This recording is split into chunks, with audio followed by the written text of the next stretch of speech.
Gleamlight, the new Hollow Knight.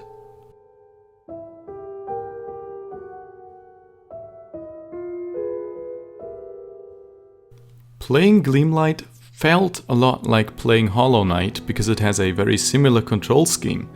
It has tight air movement, you can immediately switch directions, and the player has no acceleration, which means he reaches max speed instantly on moving into one direction, which makes the movement feel very fluid. But from a game genre perspective, it's not at all like Hollow Knight. Hollow Knight, obviously is a Metroidvania. You go out into all kinds of different directions to explore, get new upgrades, and then unlock more new paths. Gleamlight, on the other hand, is very linear, in the sense that you just go from room to room, fighting mobs, and finding a switch that unlocks the door to the next room. But there is no branching paths, like in Hollow Knight. The game's art style is very cool, very unique, with these mosaic patterns on all the characters as well as the backgrounds, the world, but I felt it got a little repetitive since a very big majority of the enemies have red, grey and black as their color schemes, and there's not much variety in that. I would have wished to see more variety in the enemy designs.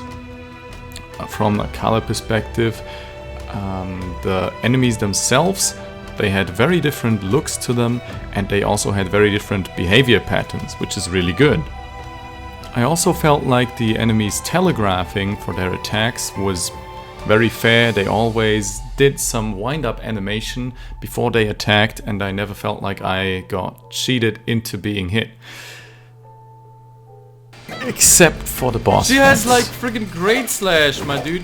How am I supposed to fight that? But we'll talk about that in a minute. First, let's talk about animation. And the animation in this game, it feels unpolished. As much as I hate to say it, it just feels unpolished because all these spiky, robot-y creatures having these fluid movements, it just doesn't feel right. Just look at this guy jumping. It doesn't work. Then there's this guy who got stuck and I could just hit him easily. Then there's this boss which spawns these flying thingies, which some of those also just spawned without a hitbox and without moving at all. I could just jump right through them, nothing happened. Yeah, the animation and the game overall, it feels unpolished. There's these little things like telling you that you unlocked an upgrade after defeating a boss. After each boss, you get an upgrade, but you don't know about it. You never pick up an upgrade, or you don't get a full screen title card telling you, hey, you can now dash, or you now have a double jump. The game just expects you to know this. I think this is just a plain oversight because you can't possibly expect players to always be testing their buttons and noticing right after a boss fight that, hey, I now have this new ability. You should tell them that. Another thing is that some of the sound effects are too loud. Like the main sound effect you hear in the game, the slashing animation with your sword. I feel like that's too loud. That would be such an easy fix. And some of the jumps, sometimes you jump from high platforms into areas you don't see, which is generally fine, but many of these jumps lead you right into spikes, which, from a game design perspective, why do you punish the player for just being curious and playing your game? I don't understand.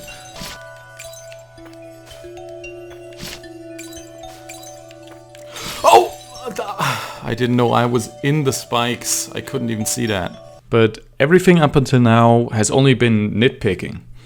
If those were the only problems that the game had, then I would probably still recommend it to you guys. But let's talk about the elephant in the room, which is the game's pacing and its core gameplay mechanics. The game has a very interesting combat/health system, in the sense that every time you hit an enemy, Obviously they lose health, but you regain a little bit of health. Every time an enemy hits you, however, you take damage, obviously, but also the enemy heals through that. But in this system lies a big problem, because you can hit faster than your enemy. So this gameplay mechanic encourages you to just stand in front of the enemy and slash him with your sword, and eventually he's gonna go down and you're gonna come out victorious. And that's not something that should be encouraged. You should be encouraged to take cover, to dodge enemy attacks, and to play strategically. But with the way how it's set up, that's just not the case. You can just spam the enemy and they're gonna die. This is especially bad with the bosses.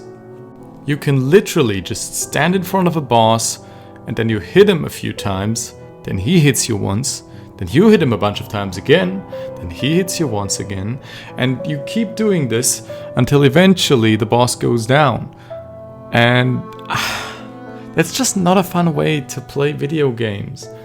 I don't feel like I actually accomplished something by just spamming the dude, you know? I would like to only be able to beat this boss if I actually earned it, right? By dodging his attacks skillfully.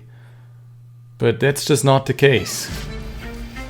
Then on the other hand, the very last boss, the boss fight against this girl who's been chasing you throughout the entire game. Well, yeah, she has a lot of abilities. A lot, and by a lot, I mean a lot of abilities.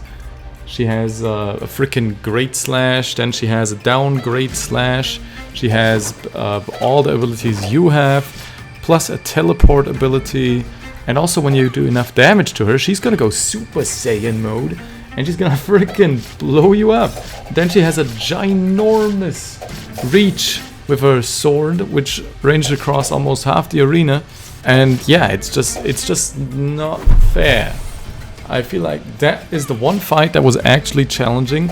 But again, I won by pure luck because she didn't hit me and not because I bested her in combat. Where does that leave us now?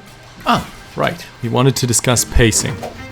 So, as I've already said, most of the enemies and bosses can easily be beaten by just beating them up and just tanking the damage. Except for that very last boss, which is a major up in the difficulty and not really justified in my opinion.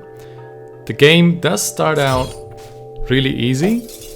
Most of the starting enemies only have one attack, and you can just learn that one attack and then learn how to dodge it fairly easily. But I felt like that was a bit too easy. And just around the time where I started to actually feel challenged with the little puzzles and how you had to combine abilities, and when the enemies started to get more difficult in the sense that you couldn't just spam hit them, there were a few of those as well, it was already over. Playing through the entire game took me exactly 1 hour and 6 minutes. That's not very long. I was kinda expecting more for $20 US. And because of the relatively high price tag for the amount of content you get, I was criticizing this game so harshly. If this game was, I don't know, $3 to $5, I would have looked over most of this stuff and said, alright, that's cool. But $20? That is just as much as Hollow Knight costs. And Hollow Knight is 50 to 100 hours of content. To be fair though, I missed a bit of content. I saw 2 enemies in the trailer for the game that I didn't encounter in the game myself.